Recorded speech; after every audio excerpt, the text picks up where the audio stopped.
Hey, good afternoon. This is Clay with Clay's AC and Auto Repair and Clay Motion here in Grand Rapids, Michigan. This video is helpful. Please like, share, most of all, share it and subscribe. You can send me nice comments, or if you want to reach out to me, the best way to do so is on Clay's AC and Auto Repair on Facebook. That's the simplest to get to me. Remember, you can't break what's already broken, and you can't fix something if you don't try, so you might as well if it's already broken. So we're going to remove the front seats on this F-150. It's pretty basic, pretty simple, straightforward design. If your seat's power, you move it all the way back, and you're gonna remove four bolts that house it down in the front and the back. To get to the front bolts, move it backwards all the way. To get to the rear bolts, move it frontwards all the way, and then that'll allow you the easier access. You're gonna use a T45 Torx. I've already got mine out. You're gonna unplug two plugs right there, and then you'll be able to move it out, and then we'll show you how to remove the passenger side, which is pretty much same as the driver's side. Like I said, two in the front, two in the back, same thing. Now my wife did this and she's pretty competent, but this is pretty simple, so if my wife can do it, you guys can surely do it too. We got two more down here. I don't have the seat moved all the way forward, but it should be loose.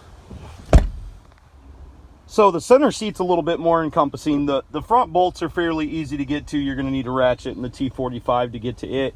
But if you look, I can't really show you the bolt head, but it's straight down right here.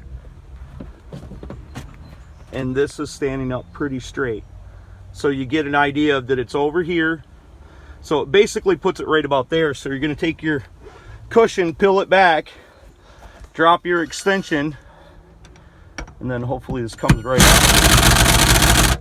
I'm going to use a ratchet to take it out the rest of the way, and then there's another bolt in the same location over there, and you're just going to pull the cushion back. Now you could remove this plastic. There's a Phillips screw right here, and then you could take out 3 bolts, and I believe you can remove the whole cushion, but I'm not doing mine that way because I don't need to take it all back apart. I can put it back together this way. That's just so you can see pretty much how I got it. And you can spin the socket a little bit so it drops down inside and locks in there. And you want to hold it in this direction because you don't want to end up having that strip out that bolt. So that's how you remove your seats and your center console on your, this was a 2004 FX4 with the center seat. Hopefully this video was helpful. Hopefully you guys, I'm assuming most people just needed to know where them 2 bolts were that were in the center seat. They're taking it out. Remember, send me nice comments, like my videos. Most of all, subscribe and share my videos. Reach out to me on Clay's AC and Auto. If someone else can do it, you can do it too. That's my motto. I live by that. It's only a matter if I want to. I'm not ever going to be the next to them. I'm always going to be the first to me. So be the first to you. Have a great day. God bless. All that jazz.